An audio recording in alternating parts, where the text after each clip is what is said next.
Hi there guys, I'm Nikhil from Notion Hub, and in this video, I'm going to be showing you the most important tips and tricks for your Infinix Note 7.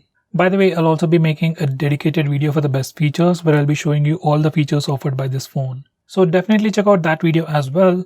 Link will be in the description. Now with that said, first I'll start off with the navigation gestures. You can enable the navigation gestures from the settings, and once you enable them, you can swipe from the bottom of the screen to go home, swipe and hold for the recent apps, and you can swipe from the left side or right side to go back a step. You can swipe from the bottom left corner or the bottom right corner diagonally to trigger the Google Assistant. Next we have dark mode. You can enable it from the display settings or the toggles, and once you enable them, all the system elements including some system applications will change from the default light theme to the dark mode or the dark theme. This mode helps you save some battery, it looks much more cooler, and also strains your eyes less at night.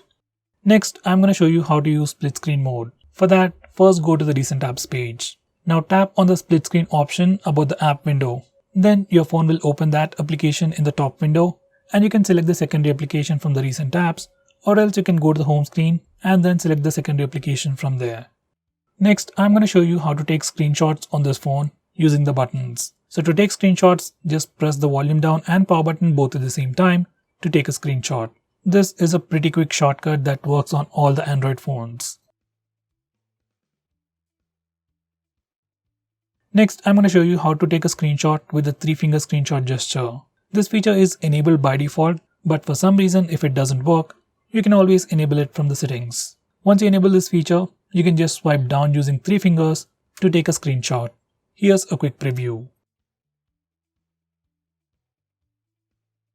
Next, I'm going to show you how to take a long screenshot, or in this case, scroll shot. First, you need to take a regular screenshot. For that, you can either use the buttons or the gesture. So once you take a screenshot, you get a preview, and beside that, we have a dedicated button for the scroll shot.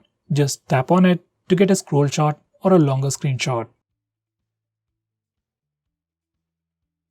Next, I'm going to show you how to record the screen on your phone. For that, go to the notification toggles and then select silent screen recording. Even though it says silent screen recording, we can also record with voice, and you can select it directly from the options. From settings, you can change the voice preference, you can also change the picture quality, and some other preferences.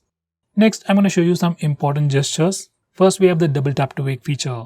You can enable it directly from the toggle. Now once you're done, when your phone is sleeping, you can just double tap the screen to wake it up. If you use this feature along with the face unlock feature, unlocking your phone will seem a much more seamless process.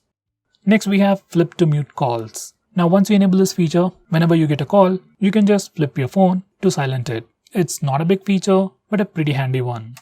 Next, we also have the smart screen on feature on this phone. You just need to enable it, and whenever you pick up your phone, your display lights up. Once again, if you use face unlock feature on this phone, it will make the unlocking process seem much more seamless. Next, I'm going to show you how to change the default applications on this phone. By default, we have some default applications like default browser, home app, that's the home launcher, phone app or SMS app. You can change all those defaults from this place.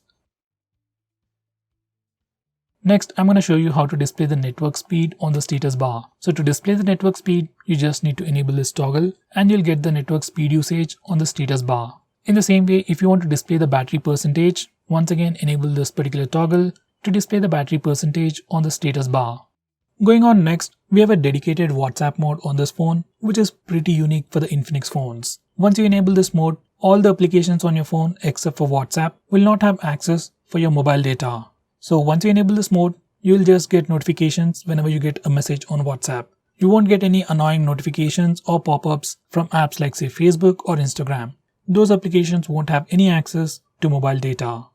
Next, we have a pretty unique feature on this phone called Freeze. Now this feature allows you to freeze applications. Most of us install a lot of applications but barely use them, maybe once in a week or twice in a week. So in that case, you can freeze all those applications. Once you freeze an application, that application will not run in the background unless you manually open it. So it'll save you some battery, save you some data as well. So guys, those were the most important tips and tricks that I know about this phone. If I missed out on anything important, do let me know by commenting below this video. With that said, this is Nikhil signing off. See you in my next video.